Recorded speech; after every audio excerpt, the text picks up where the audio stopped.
институт мустақил, бір не өзгәрмей. Оптимизация болып шыға.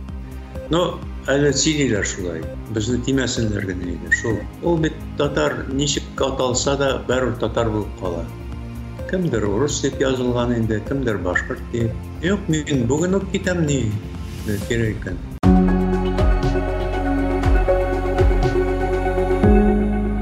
Дүшәмбе көнне Русия президенты Путин федераль конституциягә үзгәрешләр кертүне хуплаячак дип көтелгән тавыш бирүне 1 июльгә билгеләде. Үз хакимиятен тагын да ныгытачак, ил белән идарәне тагын да үзәкләштерәчәк бу үзгәрешләр арасында урыслаштыруны да көчәйтү күз алдында тотыла. Мисал өчен, анда урыс телен дәүләтне кыручы милләтнең теле буларак игълан итү каралган. Моны төрлечә аңлап була, әлбәттә. Әмма ничек кенә карасаң да, һәм бигрәк тә Путинның бу өлкәдәге элекке гамәлләрен искә алганда, максат бер булып кала. Илдә бары бер телне, урысчаны гына калдыру. Бу үз чиратында бер идеология, бер патриотизм, бер тарихта дигән сүз. Узган атнада Татарстан җитәкчелеге Мәскәү кирмәненә бер бүләк ясады. Казанда 1996 елдан бирле эшләп килгән, шактый гына саллы академик тикшеренүләре, басмалары белән танылган Тарих институтын ябу турында карар әзерләнүе билгеле булды.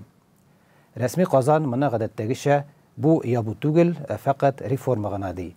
Ләкин татар мәктәпләре, китапханәләре тарихыннан белүебезчә, бу реформа оптимизацияләр ахыргы чиктә татарлар һәм Русиядәге башка милли ашчылыклар очрагында оптимизация булып чыга. Тарих институтының бүгенге хәле, аның мөмкин киләчәге турында фикерләре белән бүген минемчә тапшыруында институтны оештыручы һәм аның мөдире, күренекле сәясәтче, Татарстан президенты киңәшчесе булып эшләгән Рафаил Хакимов уртаклаша. Хәерле көннәр, Рафаил әфәнде. Сәнсез.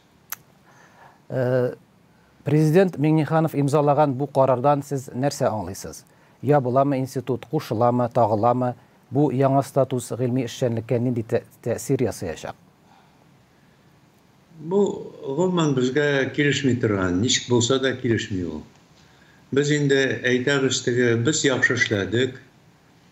Безгә артык берни кирәкми, но безне киметүдә килешми. Академиядә мәсьәләләр бар, аларның рейтингы бик каты төште. Шуңар алар хафалана.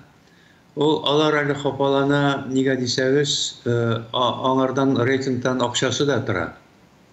Кемгә бирергә, кемгә бирмәскә дигәндә, безнең министрлар кабинеты инде шундай карар чыгарды. Кемнең яхшы рейтинг күбрәк бирергә, кемнең начар, кимрәк. Булар инде ашык-пошык нитә башладылар институтны үзенә кушарга дип.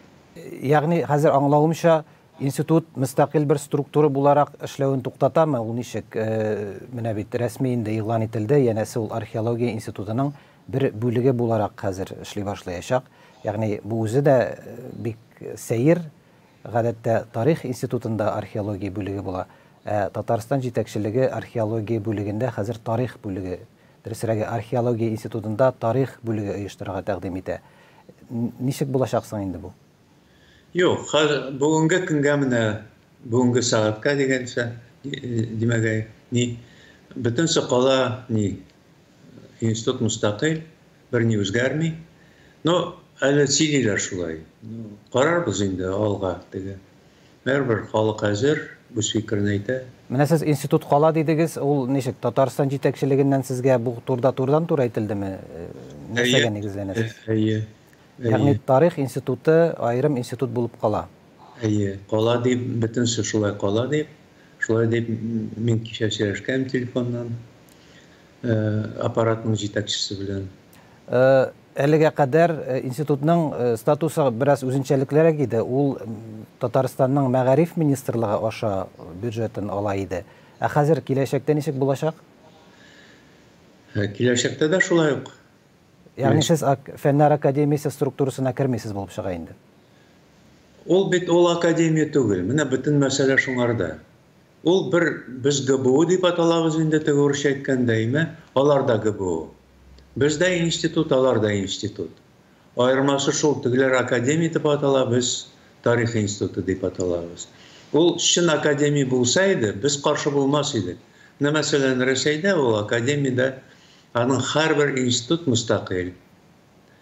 Шул ук вакытта бар аның президиумы, ние, тегесе-бусы, абруе бар. Безнекеләр үзенчә эшләде. Рәсәй юлыннан бармыйча, үз юлын табып. Ягъни Татарстан академиясы ул фақат ниндидер бер теге хукукый яктан караганда, финанс яктан караганда ниндидер бер оешма буларак кына, фәнни академия кебек оешма түгелме? Юк, юк. Ярар, алайса сез ниндидер бер яңалык истәдегез, чөнки әлегә кадәр Татар тарихы институтын ябалар дигән сүз инде шактый таралды. Җәмәгатьчелек арасында да ул борчулар уятты. Институт зур күләмле, әһәмиятле проектлар белән шөгыльләнде. Шуңа да ничектер халык борчылды. Булар дәвам итәчәкме, я булмаса туктап калачаклармы? Мисал өчен 7 томлык татар тарихын бастырып чыгарды. Казанның 1000 еллыгы уңаеннан зур тикшерүләр үткәрелде. Көнбатыш Урал татарлары тарихы языла башлады. Әйткәндәй, ул әле аның китап буларак ул чыгып та бетмәде бугай. Алтын Урда турында халыкара хезмәт дөнья күрде. Менә шушы башланган, әмма төгәлләнмәгән мондый проектлар белән хәзер ничек була инде? Алар дәвам итәме? Бүгенге көндә дәвам итә. Әле бүген генә чыкты инглиз телендә зур китаптар тарихы дигән, татар тарихы буенча. Бу безнең өчен яхшы уңыш инде теге.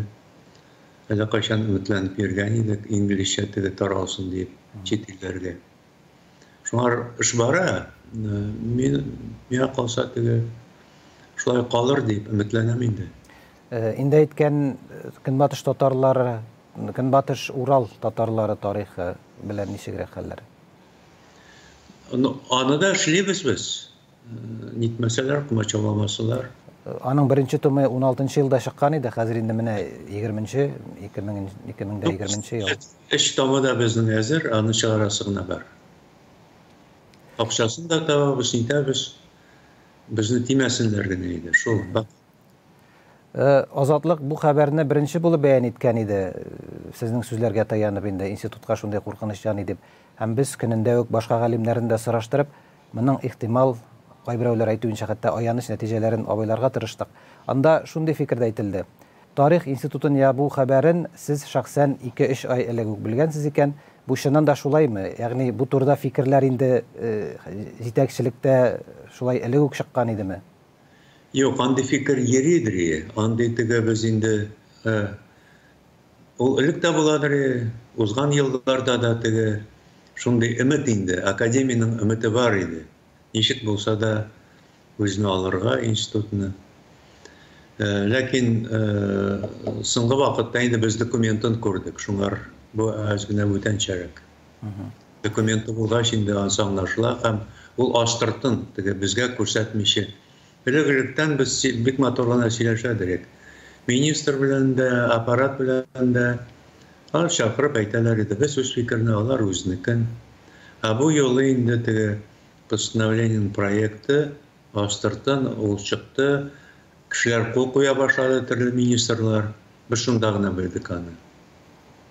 Тагын шундый фикердә әйтелде, бигрәк тә социаль челтәрләрдә моны бит инде бик каты тикшерә, фикер алыша башладылар. Янәсе Рафаэль Хәкимов үзе мөдир вазифасыннан китәргә теләмәде, шуңа да институтны хәзер ябалар дигән күрергә туры килде. Бу тәнкыйтькә ничек җавап кайтарыр идегез? Юк, мин бүген үк китәм ни кирәк икән. Ансы минем чыннан да контракт буенча ноябрьгә хәтле. Мин әйтеп куйдым, мин китәм. Минем урынга куйсалар, менә минем урын басарны.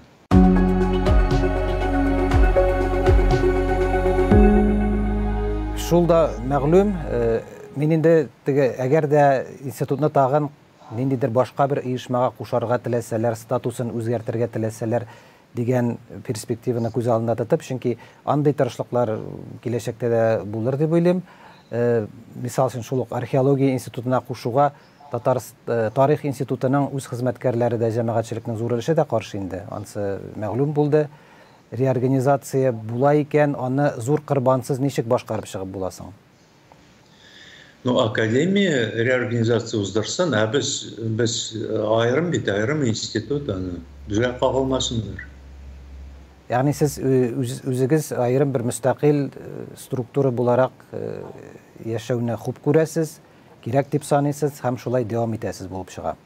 Һәм без академияны үзгәртергә кирәк дип элек-электән шундый фикердә торабыз. Тагын теге элеккеге сорауга кайтыйм әле. Мин кирәк икән бүгеннән үк китәргә әзермен дидегез. Ул очракта кемне үзегезнең урында күрергә теләр идегез? Кем сезнең менә бу эшне шактый зур эшне, катлаулы эшне кем алып барырлык хәзер гыйльми яктан караганда да, менеджмент ягыннан караганда да кем лаеклы сезнеңчә? Салихов Радик Римович бар. Менә шул инде иң беренче шул. Минем һәр замда ул инде әзер теге кандидат дигәнем директор булырга. Но иң беренчесе Салихов Радик Римович. Шул мин шуны тәкъдим иттем. Но кичә аппарат җитәкчесе әйтте, без килешәбез диде. Ну анысын кичә генә әйтте. Ягъни сез Сәфәров белән бу хакта инде сөйләштегез, очрашу булды һәм аннан гарантиялар алынды. Очрашу булмады, менә хәзер булырга тиеш иде, нәрсәдер шалтыратмый.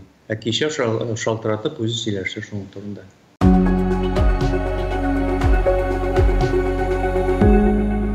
Академик иреклек ягыннан караганда, сез җитәкләгән институтта бу мөхит шактый уңай иде. Анда бәйсез фикерле кешеләр күп, алар теге яки бу мәсьәләгә үз фикерләрен курыкмый әйтеп килде. Археология институтына кушылган очракта, я киләчәкне тагын инде, чөнки бу гарантияларга мин ничектер ышанып бетмим шахсан үзем. Шуңа күрә дә киләчәктәге мөмкин ихтималларны караганда, археология институтына кушылганда, я булмаса башка бер институтка кушылганда, менә бу хәзер анда сезнең институтта эшләүчеләр белән килешүләр озайтылырмы, аларның кыюлыгы, менә аларның карьерасын дәвам итүгә камашауламасмы? Бик тыйын әйтүе, археологлар алар бик үзенчә анда армиядә кебек, теге нәрсә әйтте, җитәкче шулай эшлиләр. Нәрсә аның башына килә, шуны әйтәләр. Ну, яшьрәк булганда улар рәтле археолог иде. Хәзер инде бетереште. Шуңар бик авыр әйтүе. Археологияның да рәте юк. Казандагы тарих институтын ябуны бар Русиядә барган сәяси процесслар, аеруча унитаризм урнаштыру һәм урыслаштыру фонына куеп, ничек бәяләр идегез? Ну, аның белән бәйле түгел, бу безнең эчке эшләр инде. Аны алай күпертеп әйтмәс идем мин. Ягъни сезнеңчә теге хәзер яңа идеология булдыру белән бик якыннан шөгыльләнгән, актив шөгыльләнгән Мәскәүдәге җитәкчелек бу мәсьәләдә Казанга басым ясамыймы? Юк. Юк, мин аны беләм, яхшы беләм. Теге без инде теге җегетләр белән теге органнардан нитеп киңәшеп торабыз. Алар башта ук әйттеләр, безнең катнашу юк монда дип. Менә теге 7 томлык татар тарихын әзерләгәндә, аның бит 4нче томын чыгаруда һәм соңгы томын чыгаруда да шактый вакыт чыкмый да тордылар алар, басылмый тордылар. Проблемалар булды. Димәк, барыбер ниндидер Казан белән Мәскәү арасында бу тарих мәсьәләсендә ниндидер каршылыклар бар. Дөресрәге тарихны интерпретация мәсьәләсендә. Юк, бу безнең эш булды, үзебезнең. Авыр булды, ул томлар авыр барды. Шуңар әзер булгач кына чыгардык. Аннан без бик тырыштык дәрәҗәсен тотарга, теге яхшы галимне табырга, ул җиңел эш түгел. Шуңар галимнәре булгач, мәкаләләре кирәк дәрәҗәдә булгач, шунда гына чыгардык. Аны бит ике мәртәбә чыгарып булмый андый китапларны. Бүгенге көндә нинди зур проектлар белән шөгыльләнәсез тагын? Менә нәрсәләрне башларга торасыз, я әле башладыгыз гына? Кайберләрне башладык. Бик әйтәсе дә килми инде теге. Аннан көннәшү дигән нәрсә бар бит. Якынча гына регионнарын гына әйтсәгез мисал өчен. ДНК анализ апарабыз. Киң апарабыз. Авылларда, татар арасында һәм Европаны айкап чыктык, бөтен карап кем халак булган сугыш вакытында, кая каберләре, аны учетка алып, теге әле кайберләр белән сөйләшеп, теге ул каберләрне күзәтеп торырга дип, шул эш белән аннан авыллар тарихы яза башладык. Бу бик зур эш, бик авыр эш. Бу татар авыллары турында сүз бара инде. Татар авыллары. Ну, каядыр кирсә урысныкы, я Мари Чувашныкы, аңар да без каршы түгел. Ну, иң беренче чиратта инде татарныкы.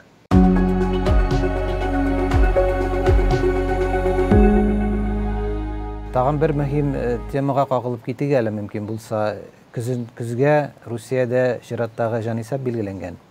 Җанисәп алдыннан безнең сәяси тормышта, бигрәк тә татар-башкорт арасында шактый зур җанлану булып ала. Менә без әле күптән түгел генә бу мәсьәлә уңаеннан башкорт активисты һәм татар активисты белән сөйләшү үткәргән идек.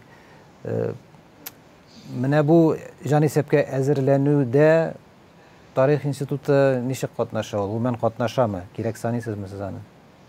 Ну, без катнашабыз инде, без бастырдык теге бөтен кирәк нәрсә, материал, аннан безгә министерстводан да шалтыратып нитәләр. Без аларга булышабыз. Нәрсә кирәк, шуны эшлибез. Без үз фикерне әйттек. Аннан мин моңар теге бик алай әле фаҗига нәрсә дип карамыйм. Ул бит татар ничек аталса да бәрүр татар булып кала. Кемдер урыс дип язылган инде, кемдер башкорт дип, кайберләре үзбәк, казак дип язылган. Бәрүр татарлар. Юк, шулайдыр сез менә сез әйткән геннарга караганда татардыр, ләкин үзаң дигән нәрсә бар бит әле һәм күбесе шул ук Урта Азиядә калганнарның татарлары зур өлеше я урыс булып китте, я милли халык булып язылып, язылды гына түгел, үзаңнары да үзгәрә бит аның белән. Шул ук мәсьәлә Русиядәге татарлар белән дә, читтәге татарлар, бигрәк тә Себер, Еракын чыгыштагы татарлар, алар язылып кына калмый, алар Дмитрий, Иван, Василий булып, шул мәгънәсендә урыс үзләрен урыс дип саный башлый һәм хәтта әнә Донбассларга барып урыс дөньясы өчен көрәшеп йөриләр. Ул мәсьәлә сезнеңчә шул язылу гынамы, сез шулай карыйсызмы аңа? Алай да була, киресенчә дә була. Кай вакыт ана менә безнең керәшеннәр бар, алар теге урыс исемләре алар. Алар бөтен сүз татар телен саклап, татарча гына, фақат татарча гына сөйләшеп йөриләр. Шуңар мин моңар тыныч карыйм ни. Тенденция кире тенденция да бар. Күп ниләр теге урыс дип язылганы татар телен искә төшереп, яңадан укый башладылар. Мәктәпләр аша башладылар. Ансы да бар. Ягъни сездән карашы әйтүегездән аңлавымча гыйлем ияләре Тарих институты нәкъ менә фән үзәге буларак андый сәяси процесслардан, сәяси уеннардан читтәрәк торырга тиеш дип уйлыйсызмы? Без аны башта ук шулай әйттек, име? Мин бит үзем сәясәттән килдем. Мәйтәм сәясәт аерым, фән аерым. Моны кушарга ярамый. Чыннан да шулай ул. Тарихны бозып бетерделәр инде теге сәясәт анда кысылганга. Шуңар мин шундый фикердә торам. Мин сәясәтне дә беләм, тарихны да беләм. Сез галим буларак, тарихчы буларак, берничә җанисәпне үткәргән кеше буларак, менә быелгы җанисәп нәтиҗәләрендә татарлар саны кайсы якка авышыр дип уйлыйсыз, башкортлар саны ничек үзгәрер дип уйлыйсыз? Бу әлегә фараз гына, ләкин галим буларак әйтеп карагыз әле. Ул нишләсәң дә ул кимеми. Аның инде мин аңлыйм, аны бөтен әзерләнә, Уфада да, Мәскәүдә дә әзерләнәләр киметергә дип. Ул максат әллә кайчан инде башланган иде. Ул калды, ул андый максат һәм ул үзгәрмәс инде татар, ләкин татар яши, нишләсәң дә татар яши. Шуңар аның санын гына карап түгел, аның җисеме дә бар бит, исем генә түгел. Ярый, Рафаэль әфәнде, шушы оптимистик нотада әңгәмәне инде тегәлләрбез. Бүген без Казаннан Тарих институтының мөдире, аны оештыручысы Рафаэль әфәнде Хәкимов белән сөйләштек. Кунагыбызга безнең белән сөйләшкән өчен бик зур рәхмәт. Без минемчә тапшыру аша андый сөйләшүләрне дәвам итәрбез. Сау булыгыз.